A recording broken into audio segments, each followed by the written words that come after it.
வணக்கம். தன் சாவை சட்டை பையில் வைத்து அப்படின்னு மகுடம் படத்துக்கான டிக்கெட்டை வாங்கிட்டு இந்த மாதிரி ஒரு பிஜிஎம்ஐ எனக்கு நானே போட்டுக்கிட்டு ஸ்லோ மோஷனில் தியேட்டருக்குள்ளே நடந்து போகிற மாதிரி ஒரு ரீல்லாம் போட்டிருக்கணும்.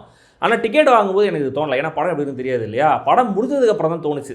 எப்பவுமே இந்த மாதிரியான நல்ல ஐடியாஸ்லாம் நம்மளுக்கு வந்து இந்த கரெக்டான டைமுக்கு வரவே வராது. ஏன்னே தெரியல. இனிமேல் யோசிச்சாலும் வேலைக்கே ஆகாது அப்படிங்கிற மாதிரி ஒரு டைமில் தான் நல்ல ஐடியாஸ் எல்லாமே நம்மளுக்கு வரும். அநேகமாக நடிகர் இயக்குனர் விஷாலுக்கும் இதுதான் நடந்திருக்கும்னு நினைக்கிறேன். இந்த படத்துடைய ப்ரொடக்ஷன் கிட்டத்தட்ட 1 வருஷம் நடந்திருக்கு. அப்போல்லாம் அவருக்கு எந்த நல்ல ஐடியாஸும் தோணவே இல்லை. பாவம். ஏன் ரிலீஸ் பண்ணலாம் அப்படின்னு நினச்சது வரைக்கும் கூட அவருக்கு தோணலை. ஆனால் பாருங்கள், இப்போ ரிலீஸ் பண்ணி ரிவ்யூஸ்லாம் பார்த்ததுக்கப்புறம் கண்டிப்பாக தோணிருக்கும். வேறு கதை எடுத்துருக்கலாம், வேறு திரைக்கதை எழுதிருக்கலாம், நம்ம டைரக்ட் பண்ணாமல் இருந்துக்கலாம், எக்ஸெட்ரா எக்ஸெட்ரா. ஸோ அவரோட நிலைமை எனக்கு புரியுது.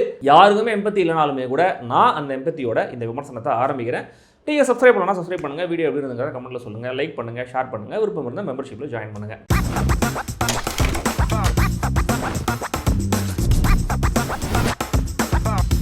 மகுடம். கிருபாகரன் சென்னையில் ஒரு மெடிக்கல் ரெப். குறைவான சம்பளம், அழகான குடும்பம்னு வாழ்க்கை ஓடிட்டு இருக்கு. பிரச்சனை வந்தாலே ஒதுங்கி போகிற ஆள் ஏதோ ஸ்ட்ரேஞ்சான காரணங்களால், இன்ஃபீரியாரிட்டி காம்ப்ளெக்ஸ்னால கார் வாங்கலாம் அப்படின்னு திடீர்னு முடிவு பண்ணுறாரு.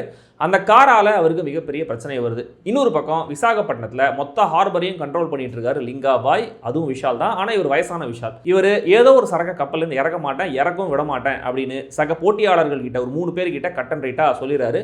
லிங்காபாய் சொல்கிறத நான் ஏன்டா கேட்கணும் அப்படின்னு அதில் ஒருத்தர் அப்போஸ் பண்ண முடிவு பண்ணுறாரு. இந்த 2 கதைகளும் இணையற புள்ளி எது? சீனியர் விஷாலுக்கும் ஜூனியர் விஷாலுக்கும் என்ன சம்பந்தம்? அஃப்கோர்ஸ் உங்களுக்கு தெரியும், ஜஸ்ட் சொல்கிறேன். 2026 இந்த மாதிரி ஒரு கதை எழுதி எடுத்ததற்கான காரணம் என்ன? அறத பழசான கதையை, திரைக்கதையை ஒரு தியேட்டரில் உட்காந்து பார்க்கும்போது நாம் டைம் ட்ராவல் பண்ணதான் நினச்சிக்கலாமா? ஏலியன்ஸ் எல்லாம் உண்மையா இல்லையா? இந்த மாதிரி பல விஷயங்களை யோசிக்க வைக்கிற படம் தான் இந்த டம்மான மகுடம்.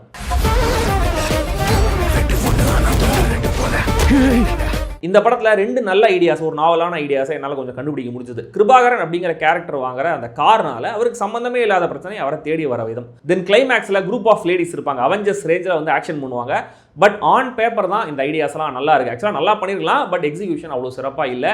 இதை தாண்டி கைவசம் இவங்க வச்சிருக்கிற எல்லா ஐடியாஸுமே ode to Indian masala cinema அப்படிங்கிற ரேஞ்சில் தான் இன்ஸ்டண்ட்டாக ஸ்பூஃப் பண்ணுற மாதிரி இருக்குது. அடிப்படையில் திரைக்கதையிலேயே குளறுபடி தான். மைல்டு ஸ்பாய்லர் சொல்லி போய் சொல்லிட்டேன். ஓப்பனிங்லேயே 2 பசங்களை காட்டுறாங்க, ஏதோ மோட்டார் திருடி விற்று சம்பாதிக்கிறாங்க.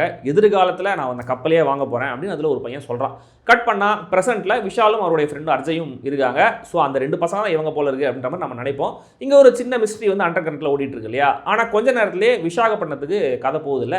அங்கே இருக்கிற சீனியர் விஷாலையும் அவரோட டீமையும் காட்டி அந்த சஸ்பென்ஸ் எல்லாத்தையும் டயலாக் பேசி உடச்சிடுறாங்க. பையனை காமிச்சாச்சு, அப்பா ஒரு டான்னு சொல்லியாச்சு. இதுக்கப்புறம் பாயிண்ட்டுக்கு வருவாங்க அப்படின்னு பார்த்தா நோ, ரைஸ் ஆஃப் லிங்காபாய் அப்படின்னு செகண்ட் ஹாஃபில் கஜலுக்கு போயிடுறாங்க.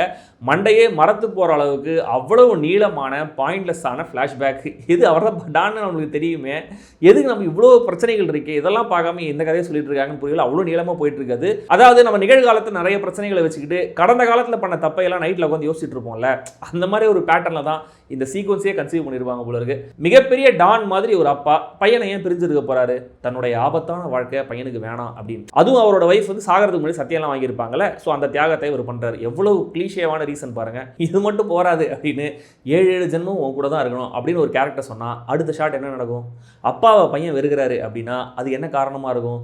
கடைசியில் உண்மை தெரியும் போது அப்பா உயிரோடு இருப்பாரா மாட்டாரா? ஒரு பெரிய ரவுடி இருக்காரு, அவரோட வீட்டில் ஒருத்தனை ஹீரோ அடிச்சிடறாரு. உடனே அடுத்த சீன் என்ன ஆகும்? இப்படியான கிளீஷியே கிளீன் கலையபர காட்சி கோர்வை தான் இந்த மொத்த படமும். ப்ராக்ரெசிவ்லி டயரிங் மூவி. ஸோ இந்த படத்துக்கு புதுசாக ஹீரோ ஏதாவது ஒரு இஷ்யூவை டீல் பண்ணுறான்னு சொன்னோம் இல்லையா. அதனால டூப்ளிகேட் ஆட்டோமொபைல் பார்ட்ஸ் அப்படின்ற மாதிரி என்னமோ சொல்ல ட்ரை பண்ணுறாங்க. பேன் பண்ணப்பட்ட மெடிசன்ஸை டாக்டர்ஸ்லாம் யூஸ் பண்ணுறாங்கன்ற மாதிரி ஒரு டயலாக் ஒன்று வருது. நம்மள மாதிரி ஆளுங்கள்லாம் முன்னேறவே முடியாதா அப்படின்ற மாதிரி அந்த பாவர்ட்டி பான் வசனம்லாம் இருக்குது. இப்படி பல விஷயங்கள் செக்லிஸ்ட் மாதிரி வந்து போகுது. அவ்வளவே. கிருபாகரன் கேரக்டருடைய ஃபேமிலியை ஒட்டி வர காமெடி, ஃப்ளாஷ்பேக்கில் அஞ்சலியை லவ் பண்ணுறேன் அப்படின்னு வர காமெடி, 2மே ட்ராஜடி தான். இந்த ஃப்ளாஷ்பேக்கில் கூட யார் ஆதரவும் இல்லாத ஹீரோயின் லவ், ஹீரோவுடைய சொத்துக்கு ஆசைப்பட்டு துரோகம் பண்ணுற அந்த உபவில்லன், குடும்பத்துக்காக உயிர் தியாகம் பண்ற கேரக்டர் மாதிரியான பாப்புலர் ட்ரோப்ஸ் வரிசை கட்டி வந்து வெறுப்பேறுது. ஒரு சீன், ஒரு ஷாட், ஒரு மொமெண்ட், ஒரு டயலாக் கூட சுவாரஸ்யமா இல்லாத ஒரு படத்தை எடுத்து காட்டுறேன் பாக்குறியா அப்படின்னு தன்னுடைய சில முந்தைய பட இயக்குநர்கள் கிட்ட விஷால் சவால் விட்டுருக்காரோ என்னவோ தெரியல. அதுவும் கிளைமேக்ஸில் சம்பந்தமே சுத்தமாக சம்மந்தமே இல்லாமல் முத்துமணி மாலை பாட்டை போட்டு விட்டு ஃபைட்லாம் பண்ணுறாங்க. இதெல்லாம் என்ன மாதிரியான ராஜா ரசிகர்களுக்கு மிகப்பெரிய சித்திரவதை மாதிரி தான் இருந்துச்சு. அது பாட்டுக்கு ஒரு பக்கம் ஓடிட்டு இருக்குது பாட்டு, நீங்கள் என்னமோ பண்ணுங்கப்பா அப்படின்ட்டு இந்த பக்கம் விஷால் ஃபைட் பண்ணிட்டு இருக்காரு. சரி, இதையாச்சும் ஒழுங்காக பண்ணாங்களா அப்படின்னு கேட்டிங்கன்னா இல்லை. டக்குன்னு அந்த பாட்டு கட் ஆகி இந்த படத்துலேருந்து ஒரு குத்துப்பாட்டு வருது. ஏன்னா வில்லன்கள்லாம் அப்போ தான் கத்தியால் குத்துறாங்க, அதுக்காக குறியீடு தான் அந்த குத்துப்பாட்டு அப்படின்ற மாதிரி எனக்கு நானே சொல்லி சமாதானப்படுத்திக்கிட்டேன். பெர்ஃபார்மன்ஸை பொறுத்த வரைக்கும் எல்லாருமே ஓவர் த டாப் தான். இந்த மார்க் ஆண்டனிங்கிற ஒரு படம் வந்துச்சு, அந்த உலகமே ஓவர் த டாப் தான். அதை இயக்குனர் ஆதிக் ஹேண்டில் பண்ண விதம் அந்த மாதிரி இருந்துச்சு. ஆனால் அதில் அட்டகாசமான ஒரு ஸ்க்ரீன் பிளே இருந்தது. பட் அதுலேருந்து இந்த ஓவர் த டாப் மேட்டர் மட்டும் உருவி எடுத்து இப்படி ஒரு அப்பா கேரக்டரை அந்த ஒரு ட்ராக்கை விஷால் எடுத்திருக்காருன்னு நினைக்கிறேன். அது சுத்தமாக ஒர்க் ஆகவே இல்லை. மேக்கப் அக்ராஸ் த போர்டு ஒஸ்ட்டாக இருக்குது. ஆக்சுவலாக இந்த அப்பா விஷாலை பார்க்கும்போது ஒரு ஜாடையில் வந்து அருண் பாண்டியன் மாதிரி வேறு இருக்காரு. அஞ்சலி உயிரை கொடுத்து நடிச்சிருக்காங்க. ஆனால் இந்த மாதிரியான நடிப்பெல்லாம் சின்ன தம்பி காலத்து ஆட்சி மனோரமா பண்ண வேண்டிய மீட்டர் இந்த படத்துக்கு தேவைப்படலை. ஜிவி பிரகாஷ் பின்னணி இசையில கொஞ்சம் காப்பாற்ற முயற்சி பண்ணுறாரு. பாடல்கள்லாம் ரொம்ப சுமார் தான். கிராஃப்டாக படமாக ஒரு டிபிக்கல் மசாலா படம், அதெல்லாம் இவங்க போங்கடிக்கல. கண்டிப்பாக மேக்கிங்காக ஒரு மாதிரி மேனேஜ் பண்ணிடுறாங்க. மொத்தத்தில் இந்த மகுடம் படத்துடைய டைட்டிலை இங்கிலீஷில் எழுதும்போது MAGUDUMB அப்படின்னு எழுதுறது தான் சரியாக இருக்கும். அப்படியான ஒரு அனுபவத்தை கொடுத்த ஒரு படம். இயக்குனர் விஷால் பெரிய அளவில் டிசப்பாயின்ட் பண்ணியிருக்காரு. என் வாழ்க்கை ஒன்றும் அவ்வளோ சிறப்பாலாம் இல்லையே, அது நான் இந்த படம்லாம் பார்ப்பேன் அப்படின்ற மாதிரி நீங்கள் நினச்சிங்கன்னா கண்டிப்பாக தாராளமாக போய் பாருங்கள். அண்ட் வயலன்ஸுக்காக கண்டிப்பாக இந்த படம் அடல் சொல்லி